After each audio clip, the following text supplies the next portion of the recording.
Welcome everybody to our next live stream. I enjoyed the last live stream so much. Just type one if you can hear me so I can make sure the audio is working before we go ahead. So again, just type one. This is going to be a very, very important video. Okay. What we're seeing is an attack on cash. What we're also seeing is something very disturbing. A lot of banks are closing gold and silver bullion dealers. So what we've been talking about with the central bank digital currency, with the digital dollar, everyone wanting to, all the central banks wanting everyone to go full digital, while things just accelerated. We are seeing huge amounts of bank closures and bank branches closing their doors forever. Okay. We're seeing a lot of the major banks, they're closing their doors, but we've been seeing this happen over the past 5 years, and we all know it's been happening, but it's now starting to accelerate. We've already seen Bank of America have those bank branches where they're fully digital. There's no employees whatsoever. You swipe your bank card, you go in. If you want to speak to someone, you have to go into one of the rooms and speak to someone over a computer.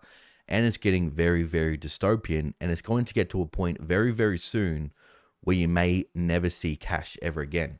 So I've got a very important story to show you, and I've also got a very important chart I want to show you as well, to show things are getting very, very bad. So without further ado, everyone, you know what comes next. Let's get straight into the news, the facts, and the data. Okay, so look at this, everyone. The death of the bank branch. Wells Fargo closed 37 stores, but don't worry, in a moment, I'm going to show you those 2,927 stores that have been closed. It's not just Wells Fargo, and it's much more than this. This happened in 16 states as more and more firms axe their bricks and mortar locations. So is your bank branch affected? So go ahead and type one in the chat if you're seeing more and more of your bank branches being closed, or type two if you're not seeing any closures at all. So go ahead, type one if you're seeing more and more closures, or two if you're not seeing any at all. And let's see what's going on there as well. Have you seen any of your local bullion dealers being affected as well? Again, this is a full-on attack on cash. But let's get deep into the story, everyone, because it gets much, much more interesting and much more alarming. And then I'm going to show you a chart which will absolutely terrify you. Okay, so look at this. Go ahead and bring it to the right spot here. So Wells Fargo has filed to close an additional 37 branches across the US. So we already talked about that. 6 brick and mortar locations in California. We all know things are getting much, much worse in California. And who knows, maybe there'll be more robberies with the lawlessness we're seeing in California, along with 4 in Florida and Georgia respectively, 3 in Pennsylvania, and others in a dozen more states. But all branch closures in the US must be cleared by the OCC, which oversees its records and evaluates the effect of those openings and closing in the communities affected. So go ahead and bring that back up there. I've got to make sure I get it right here so you guys can read along with me. I'll go ahead and adjust that there. Okay. So the latest round of closures comes as America faces a banking bloodbath. So don't get this wrong, everyone. Yes, banks have been closing their stores, but now what we're seeing is a banking bloodbath. You know, they tried to tell us in March that the banking crisis was over, but what I'm about to show you in a moment after this is no, there is much more deposits being taken out of the banking system than they would have you believe. Okay, so as big firms act branches and also ATMs at lightning speed. So again, tell me if you're seeing a lot of, type one if you're seeing a lot of ATM closures or a lot of ATM saying out of service. And also here in Australia and in the US as well, some banks are limiting the amount you can take out from ATMs too. So included in the OCC bulletin were applications from other banks, most notably Chase, which filed to close around 7. Bank of America filed for 4 closures, while Capital One and PNC announced plans to axe 1 each. But again, people, this is just the tip of the iceberg. There's much more happening. Look at this. So Wells Fargo, which operates more than 4,000 branches across the US, has filed for more than 100 branch closures this year alone. So that's right. That's just this year. And this is just one bank. I'm about to show you in a moment, there's much more banks doing this. So, as we can see here, I'll just go ahead and bring it up to the right spot here. We may also open new branches where we combine two or older existing branches into one better situation location. They said, additionally, customers use our wide range of digital capabilities. So again, they're wanting you to go full digital, so that way you can't get your cash anymore. And what about, all the older people that don't know how to use digital banking? Are they just going to lose, all their services? Are they just going to lose access to all their banking needs? For many of their banking needs, and as a result, more transactions are happening outside of the branch they added.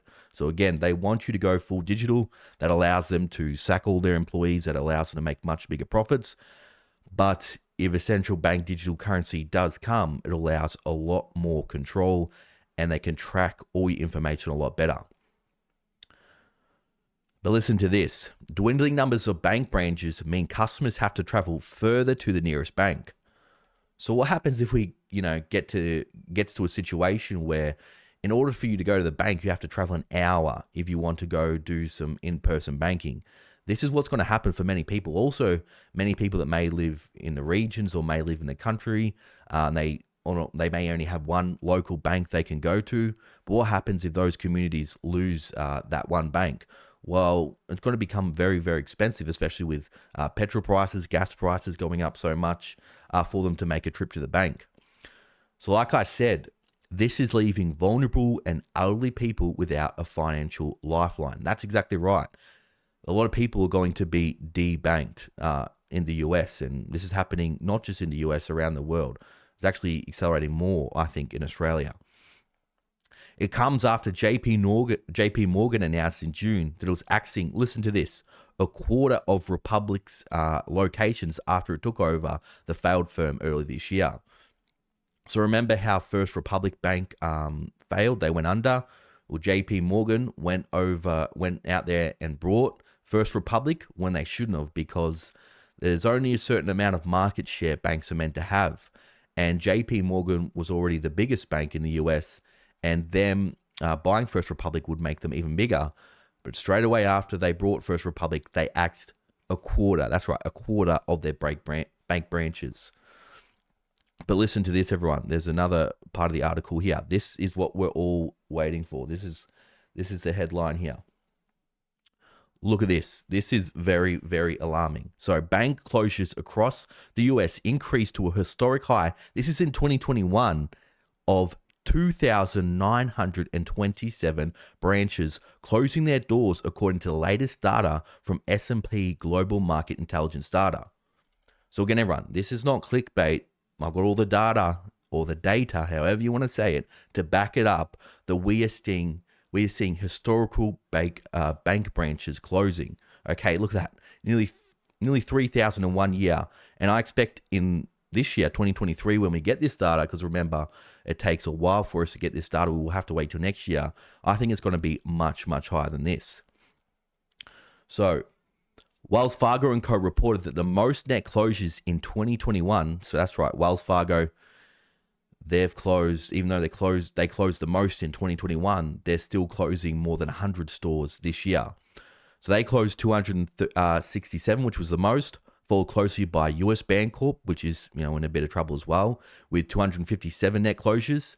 Huntington shrunk its branches footprint by more than 16%. So the 5 states that were hit the hardest, we'll go ahead and change this here. Can you guess which state would be affected the most out of this? That's right, California. With 269 branch closures, Michigan came in second with 247, New York with 221, and Florida with 192, and Illinois with 153. So that's right, California and Michigan are seeing the most bank closures. And if you're tuning in from California or Michigan, let us know in the chat if you're seeing this as well. So American banks have been steadily automating financial services for years, but the changes were sped up by the pandemic.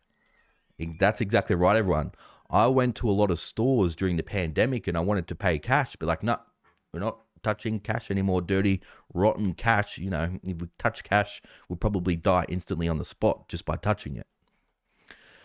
Anxiety about transmitting COVID-19 deterred households from exchanging cash, encouraged them to use digital payments apps such as Venmo and Block Inc.'s cash app as well. So this is what they want you. This is what they want everyone. No cash at all. We see in Australia with the cash ban, they're desperately trying to get rid of it, and then they'll be able to track and tax every single cent. So according to figures from research body Euromonitor International, the number of cash machines in the US as well fell from 470,000 in 2019 to 451,500 by the end of 2022. So okay, that's just the first piece of the puzzle here, everyone. What else is happening? Like I said, the banking crisis isn't over. I'm going to show another chart that may shock you. So look at this. We'll go ahead and move this chart here. I'll go ahead and shrink it so you can see everything. This is deposits at all commercial banks. Now, wait till you see what is happening to deposits with all commercial banks. I'll go ahead and move myself here and bring up the full chart. Look at that. We can see here, they spiked in 2020 when all the stimulus checks came out, and now they are absolutely plummeting. Look at that spike, and now they are contracting heavily. So unlike they're saying, the banking crisis is not over. So, okay, everyone, I know we're thinking, what does this all mean in simple terms? What this simply means is very, very soon, I think, you know, the World Economic Forum wants it by 2030, we'll have a full cashless society. They want to track everything, every single dollar you spend and every single dollar you earn. So you have to resist this as much as you can. You can do this by going to businesses and saying, look, if you want my business, I'm only going to pay cash. Okay, if you don't want to accept cash, well, I'll take my business elsewhere. Tell your local politicians, look, you still want the option to, you know, be able to pay cash. Also, if you bank at a bank, tell them you want access to a bank branch. We're seeing how powerful boycotts have been, you know, with what we saw with Bud Light. So if we band together and, you know, vote with our wallet, we can actually make some real change and make a difference with how we want our finances to be. Okay, because again, if we don't do this, we're going to go full scale into a central bank digital currency.